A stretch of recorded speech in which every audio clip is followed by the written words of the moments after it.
Hello everyone, you are welcome to my mathematics class. Today's class going to be very interesting because today's concept is related about Jharkhand TET subject mathematics. जी हाँ, आज के class में Jharkhand TET परीक्षा में subject mathematics से related problems को solve करेंगे तथा उसका बेसिक फैक्ट भी जानेंगे। तो चलिए क्लास को शुरू करते हैं। क्लास को शुरू करने से पहले जेटेट के बारे में जानते हैं, इसका फुल फॉर्म जानते हैं। आप सभी जानते हैं, फिर भी और एक बार जान लेते हैं। जेटेट का फुल फॉर्म होता है Jharkhand teacher eligibility test, Hindi में झारखंड शिक्षक पात्रता परीक्षा। परीक्षा का कुल अंक 150 सभी सब्जेक्ट को लेकर यानी जोड़कर क्वालिफाई करने के लिए अंकों का मापदंड अलग अलग कैटेगरीज विद्यार्थियों के लिए अलग अलग रखा गया है, लेकिन कैटेगरीज पर ध्यान नहीं देंगे। ज़्यादा से ज़्यादा मार्क्स किस तरह लाया जाए उसके लिए हम लोग मेहनत करेंगे। तो चलिए आज के क्लास में हम लोग सब्जेक्ट मैथ्स पर ध्यान देंगे। क्लास अगर अच्छा लगे तो क्लास का जो वीडियो है वो फॉरवर्ड कर दीजिएगा ताकि दूसरा कैंडिडेट को भी इसका फ़ायदा मिल जाए। तो चलिए क्लास को शुरू करते हैं। ये रहा फर्स्ट क्वेश्चन यानी फर्स्ट प्रॉब्लम। प्रथम 5 सम संख्याओं का योग क्या है? Option A 20, option B 30, option C 40 and option D 15। इस प्रॉब्लम को सॉल्व करने के लिए हम लोग फार्मूला यूज़ करेंगे। फार्मूला है n into n plus 1 under bracket. यहाँ पर 5 सम संख्या दिया है यानी 5, तो n के बदले में हम लोग 5 लगाएंगे। जहाँ पर भी n है यहाँ पर n 5 लगा दिए, यहाँ पर भी 5 लगा दिए। अब इसको सॉल्व करते हैं। 5 + 1 6 और ये जो 5 जो है यहाँ पर कॉपी कर देते हैं। 5 6 जा 30 यानी दोनों को मल्टीप्लाई करेंगे तो 30 आंसर आ जाएगा। तो हम लोग का सही आंसर जो है ऑप्शन बी 30 करेक्ट। चलिए नेक्स्ट क्वेश्चन दिया है प्रथम 5 विषम संख्याओं का योग क्या है? पहले जो क्वेश्चन प्रॉब्लम था वो 5 सम संख्याओं का योग क्या था और अभी 5 विषम संख्या यानी 5 विषम संख्या ऑड नंबर। तो ऑप्शन ए दिया है 10, ऑप्शन बी 15, ऑप्शन सी 20 और ऑप्शन डी 25। विषम संख्याओं का योग निकालने के लिए हम लोग फार्मूला यूज़ करेंगे n² करेक्ट।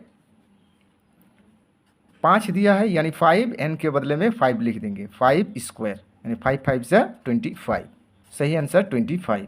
तो ये जो ऑप्शन डी है ये सही आंसर है 25 करेक्ट। चलिए इसका फैक्ट थोड़ा चेक कर लेते हैं। फार्मूला प्रथम n सम संख्याओं का योग n into n plus 1 under bracket. प्रथम n विषम संख्याओं का योग इक्वल टू n²। सम संख्या यानी इवन नंबर्स। इवन नंबर्स जो है 2 4 6 8 10 12 और आगे चलते जाएंगे। विषम संख्या ऑड नंबर्स 1 3 5 7 9 11 13।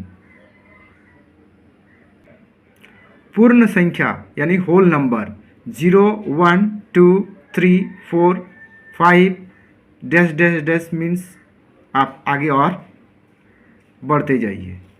पूर्णांक संख्या इंटीजर्स, इसमें पॉजिटिव और नेगेटिव दोनों नंबर्स आते हैं। आप यहाँ पर देख सकते हैं 0 1 2 3 4 5 ये जो है पॉजिटिव की तरफ बढ़ रहा है और -1 -2 -3 -4 डैश डैश डैश ये जो है नेगेटिव की तरफ बढ़ रहा है। ये हो गया आपका पूर्णांक संख्या इंटीजर। प्राकृतिक संख्या नेचुरल नंबर। नेचुरल नंबर में आप देख सकते हैं यहाँ पर 1 2 3 4 5 डैश डैश डैश और आगे बढ़ सकते हैं। तो ये जो है फैक्ट है, ये सब जानना जरूरी है क्योंकि ये जाने बिना आपका प्रॉब्लम सॉल्व करना मुश्किल हो जाता है। कभी सम संख्या, कभी पूर्णांक संख्या, कभी पूर्ण संख्या, कभी विषम संख्या करेक्ट। तो चलिए अब नेक्स्ट प्रॉब्लम को सॉल्व करते हैं। एक आयताकार मैदान की लंबाई और चौड़ाई क्रमशः 25 मीटर तथा 15 मीटर दिया गया है, तो मैदान की परिमाप क्या होगी? Option A 80 metre, option B 90 metre, option C 100 metre तथा ऑप्शन डी 40 मीटर्स।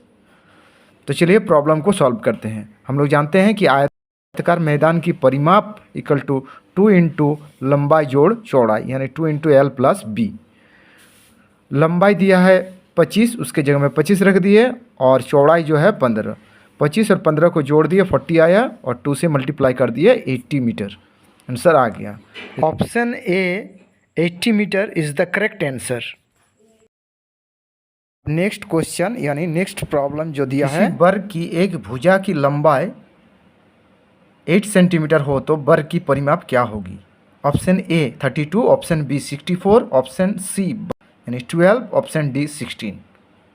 तो चलिए प्रॉब्लम को सॉल्व करते हैं। वर्ग की परिमाप हम लोग जानते हैं, वर्ग की परिमाप इक्वल टू 4 इंटू भुजा यानी 4a। भुजा की लंबाई दिया है 8, 4 8 जा 32 सेंटीमीटर, तो इसका सही आंसर है 32 सेंटीमीटर, यानी option A is the correct answer. तो चलिए इसके लिए रिलेटेड जो फॉर्मूला है उसको देखते हैं। वर्ग का क्षेत्रफल यानी स्क्वायर, स्क्वायर का एरिया जो होता है भुजा स्क्वायर, साइड स्क्वायर, करेक्ट। वर्ग का परिमाप 4 इंटू भुजा यानी 4a। आयत का क्षेत्रफल रेक्टेंगल, लंबाई गुना चौड़ाई। आयत का परिमाप 2 इंटू लंबाई जोड़ चौड़ाई। वृत्त का क्षेत्रफल पाई आर स्क्वायर, यहाँ पर आर जो है वृत्त का त्रिज्या। वृत्त का परिमाप 2 पाई आर। त्रिभुज का क्षेत्रफल हाफ इंटू आधार इंटू ऊंचाई, यानी हाफ गुना आधार गुना ऊंचाई। त्रिभुज का परिमाप यानी ट्राइंगल का परिमाप जो होता है a प्लस बी प्लस सी। समबाहु त्रिभुज का क्षेत्रफल √3/4 भुजा स्क्वायर। समलंब चतुर्भुज का क्षेत्रफल हाफ गुना समांतर भुजाओं का योगफल गुना ऊंचाई। नाउ नेक्स्ट प्रॉब्लम जो है लाभ तथा हानि से यानी प्रॉफिट एंड लॉस से है। यदि किसी वस्तु को 950 रुपीज़ में खरीद कर 760 रुपीज़ में बेच दिया जाए तो प्रतिशत हानि कितनी होगी? Option A 10%, option B 20%, option C 25% and option D 50%। चलिए इसको सॉल्व करते हैं। इस प्रॉब्लम में देखा जा रहा है कि इसमें लॉस हुआ है, इसीलिए लॉस का फॉर्मूला लगाएंगे। Loss equal to CP minus SP, cost price minus selling price. हानि बराबर क्रय मूल्य माइनस विक्रय मूल्य। क्रय मूल्य आपका दिया है 950 और विक्रय मूल्य जो दिया है 760 रुपीज़, यानी आपका अगर घटाएंगे इसको तो आएगा 190, यानी 190 रुपया जो है लॉस हो गया है। तो इसका परसेंटेज निकालेंगे, L loss percentage equal to L into 100/CP यानी कॉस्ट प्राइस। L की जगह में 190 और 100 जो है 100 है और CP कॉस्ट प्राइस जो है 950। 190 और 950 दोनों को कैंसिल करेंगे तो इसमें आ जाएगा आपका 5 और 5 को फिर 100 को काटेंगे, 5 20 से 100, तो इसमें आपका 20% लॉस हुआ है। तो सही आंसर है आपका बी 20%, करेक्ट। तो चलिए आगे बढ़ते हैं। लाभ तथा हानि से रिलेटेड यानी प्रॉफिट एंड लॉस से रिलेटेड प्रॉब्लम को सॉल्व करने के लिए ये फॉर्मूला आपका बहुत काम आएगा, ठीक है। फर्स्ट जो लिखा है क्रय मूल्य, इंग्लिश में cost price, CP short form. विक्रय मूल्य सेलिंग प्राइस SP। लाभ प्रॉफिट P। हानि लॉस L बट्टा डिस्काउंट D। अब क्रय मूल्य दो बार लिखा है, जब एक बार लाभ होता है जब एक बार हानि होती है। जब लाभ होता है तो माइनस लाभ करेंगे, क्रय मूल्य इक्वल टू विक्रय मूल्य माइनस लाभ, यानी CP equal to SP minus P। जब हानि होता है यानी लॉस हो जाता है, क्रय मूल्य इक्वल टू विक्रय मूल्य प्लस हानि, CP equal to SP plus L for loss. अब विक्रय मूल्य दो तरह का निकालेंगे, विक्रय मूल्य जब एक बार लाभ होगा और एक बार जब हानि होगा, यानी एक बार प्रॉफिट होगा और एक बार लॉस होगा। तब विक्रय मूल्य इक्वल टू क्रय मूल्य प्लस लाभ, SP equal to CP plus P। विक्रय मूल्य इक्वल टू क्रय मूल्य माइनस हानि, SP equal to CP minus L। चलिए अब लाभ दो प्रकार का निकालेंगे, एक बार लाभ ओनली लाभ यानी प्रॉफिट और एक बार प्रॉफिट परसेंटेज, लाभ प्रतिशत। दो तरह का क्वेश्चन पूछा जाता है। तो लाभ के लिए विक्रय मूल्य माइनस क्रय मूल्य। विक्रय मूल्य यानी बेचा हुआ मूल्य को खरीदा हुआ मूल्य के साथ तुलना करके माइनस करेंगे, उसमें निकल जाएगा लाभ। फिर लाभ प्रतिशत निकालेंगे, लाभ इंटू 100 बाई क्रय मूल्य, P percentage equal to P into 100 by CP, P for profit और CP फॉर कॉस्ट प्राइस, यानी जो ख़रीदा हुआ मूल्य उसको नीचे रखेंगे और प्रॉफिट जितना हुआ ऊपर रख देंगे, 100 से मल्टीप्लाई करके वो परसेंटेज निकल जाएगा। उसी तरह हानि में भी वैसे ही है, क्रय मूल्य माइनस विक्रय मूल्य, इसमें विक्रय मूल्य को सब्ट्रैक्ट करेंगे, हानि प्रतिशत निकालेंगे, हानि इंटू 100 बाई क्रय मूल्य। जहाँ पर P लिखा है वहाँ पर L लिख देंगे, सेम है, L percentage equal to L into 100 by CP। P equal to जैसे P percentage equal P into 100 by CP, उसी तरह लॉस प्रतिशत L इंटू 100 बाई CP। यानी ऊपर में लॉस को रखेंगे और नीचे जो है खरीदा हुआ मूल्य को रखेंगे।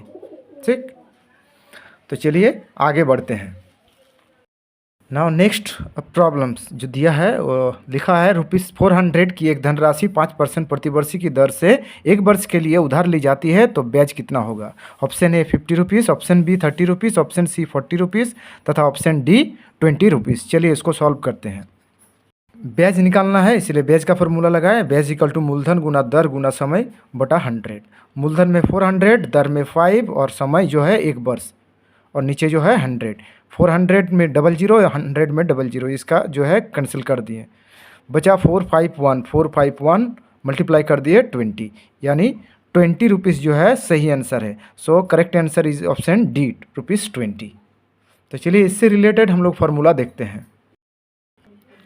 फार्मूला दिया गया है, ब्याज इक्वल टू मूलधन गुना दर गुना समय बटा 100, I equal to PRT by 100। मूलधन इक्वल टू ब्याज गुना 100 बटा दर गुना समय, यानी P equal to I into 100 by R into T. दर इक्वल टू ब्याज गुना 100 बटा मूलधन गुना समय, R equal to I into 100 by P into T. समय इक्वल टू ब्याज गुना 100 बाई मूलधन गुना दर, यानी T equal to I into R बटा बाई P इंटू R। ये फार्मूला जो है बहुत ही लाभदायक है क्योंकि इससे रिलेटेड क्वेश्चन आ सकता है। तो चलिए आगे बढ़ते हैं।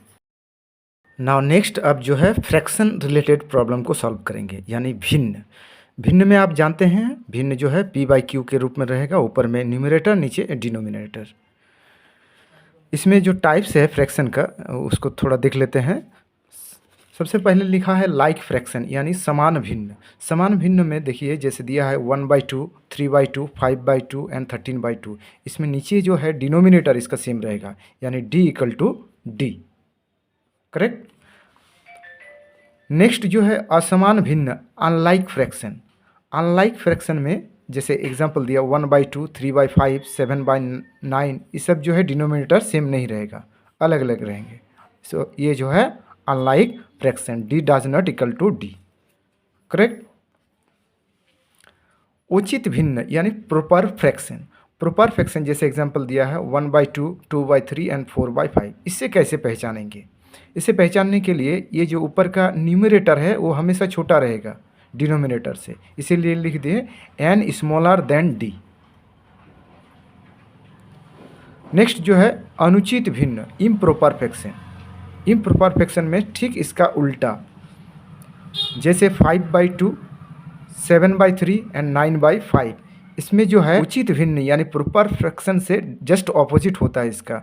इसमें न्यूमरेटर जो है छोटा होता है, इसमें डिनोमिनेटर छोटा होता है, यानी न्यूमरेटर जो है हमेशा बड़ा होगा और डिनोमिनेटर छोटा होगा। 5 देखिए ऊपर का जो नंबर जो है 5, 7, 9/5 में 9 बड़ा है, 7/3 में 7 बड़ा है, यानी ऊपर का जो नंबर है बिगर है डिनोमिनेटर से। करेक्ट, इसीलिए लिख दिए n greater than D। Correct. अब चलते हैं संयुक्त भिन्न, 4, 3 एंड 1/5 इस तरह का जो है संयुक्त भिन्न के रूप में रहेगा। यानी चलिए आज की क्लास में बस इतना ही, मिलते हैं अगली क्लास में, तब तक के लिए tata bye bye, thank you.